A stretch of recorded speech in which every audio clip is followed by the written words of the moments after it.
Okay, so as promised, this video is going to teach you how to get the responses of your respondents from your Google form. So you need now to do your frequency table, your tabular presentation of your information. So you need to get the answers from your Google form. So when you open your form, you will be greeted by this window. So you can see right here, there are two tabs. So the first tab, this is the default tab. It's the questions tab. So this is where you're going to find your actual research instrument or questionnaire. So what we need is the responses tab. So it's over here, just beside it. And the number right here is the number of received responses. So, kung nag-interview ka mo 50, dapat 50 na di siya kabilog or 50 na di ang number. So, when you click the responses, you will see that there are 3 tabs. So, you have the summary tab, the question tab, and the individual tab. Now, for your frequency table, for your profiling, summary tab is your friend. So, dira ka mo makadto for your profiling. Because, so here you have here, name optional. So, out of the 3 responses, isa lang ang naghatag name. So, that's okay because it's optional and you don't need that to discuss that in your study or discussion. Here, you have the gradient section. And then here is what you need for your table. So, you can see the total number of respondents right here, and you can see the division.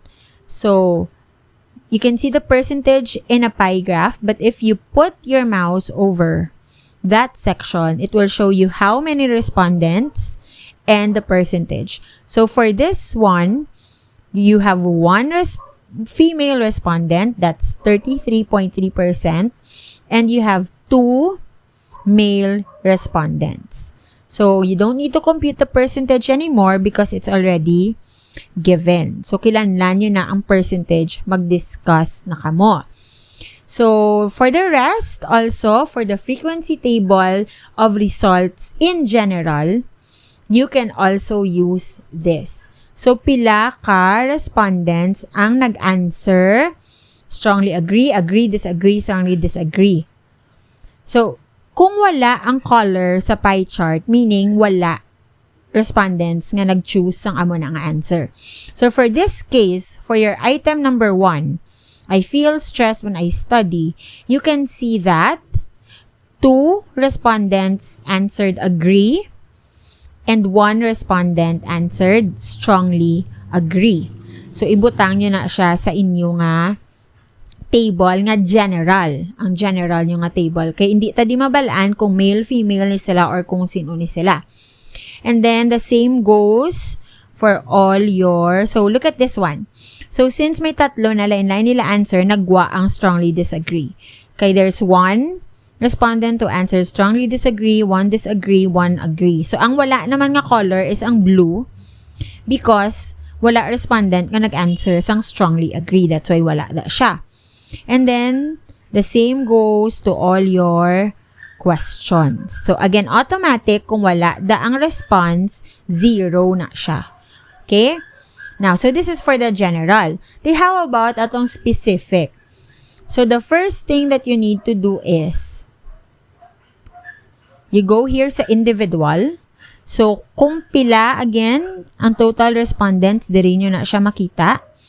So, automatic, respondent 1 mo na ni. I-label nyo na siya nga daan. This is respondent. So, since babae siya, F1. Para lang niya sa mga variable male and female. Okay? So, i-label nyo na siya nga daan. Next, makita nyo na daang i-answer. So, you can use this for the results na. So, i-take note nyo na siya. So, si F1, ang answer niya sa question number 1, part 2, strongly agree. So, 4 na siya. Next, answer niya disagree. So, 2. So, depende kung pila ang value. Again, hatag nyo. So, diri ka mo makadto sa in the individual. O, tapos ko na si F1. Next. Wala name, pero you know nga it's a male. So, this is your first male respondent. So, M1. Okay, so kwaon mo naman liwat ang iyang mga answers. Tapos na siya. Go naman sa kay respondent number 3 and do the same. So, kay ikaduwa na siya nga male, ma-M2 ka na. So, kailangan nyo gid itali. Okay, you really need to tally.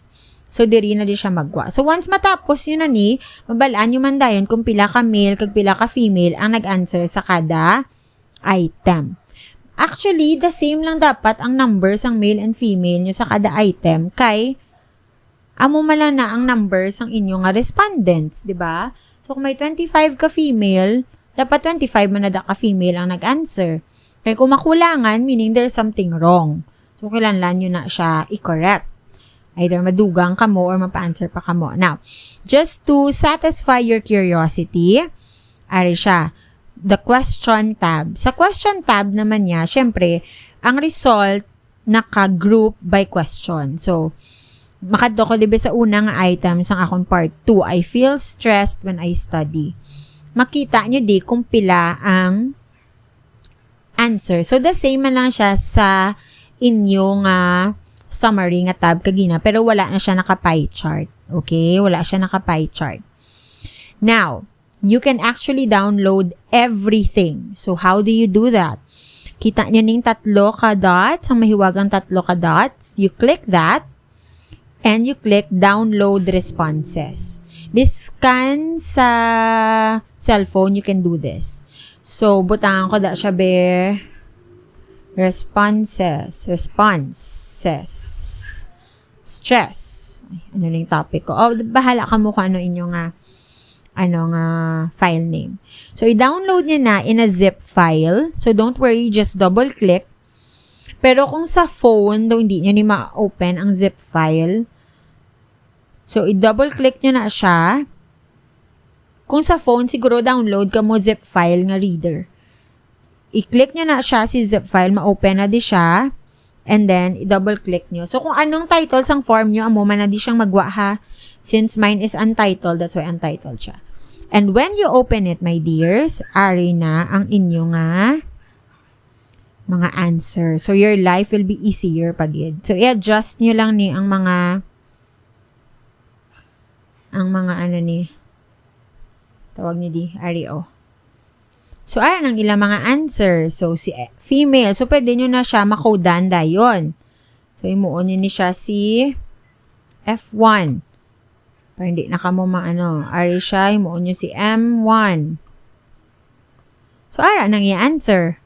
Chan, chan, chan. So, your life is easier. So, kodan nyo na lang ni siya dayon. Ang strongly agree, pila, 4. Si agree, diri ka mo edit pen mi huwa. Si agree pila 3. So, amo na siya. Or, you can automatically, depende sa inyo nga diskarte. But that's why I said nga much easier si Google Form. Kaya ma-download nyo na ang responses automatically. Okay? So, ang akon lang reminder sa inyo, mga langga, always remember nga ang inyo guide kung ano ang results nga pangwaon nyo, ipanglista nyo, kag kung anong dapat makita ko is your research questions. Your specific research questions will always be your guide. Kung may ara sa inyo research question nga, what is the significant relationship between chu-chu-chu-chu when grouped according to age, sex, meaning, dapat may table ka mo nga according to age, may table ka mo nga according to sex. Your guide is your research question. Tandaan gina, permi. So, for those nga wala na Google Form, amo na to siya ang process nyo sa aton nga una nga video. So, pag nakuha niyo na ni ang mga na Google Form, ara ng responses nyo, himuon nyo to sa table, kag i-compute nyo ang mean and stuff. Because I will teach you next on how to analyze your data. And kay para amo na dayon ng unod sa inyo results and discussion. Again, if any questions, PM me or leave a comment there sa video sa aton page. Okay? God bless all of you.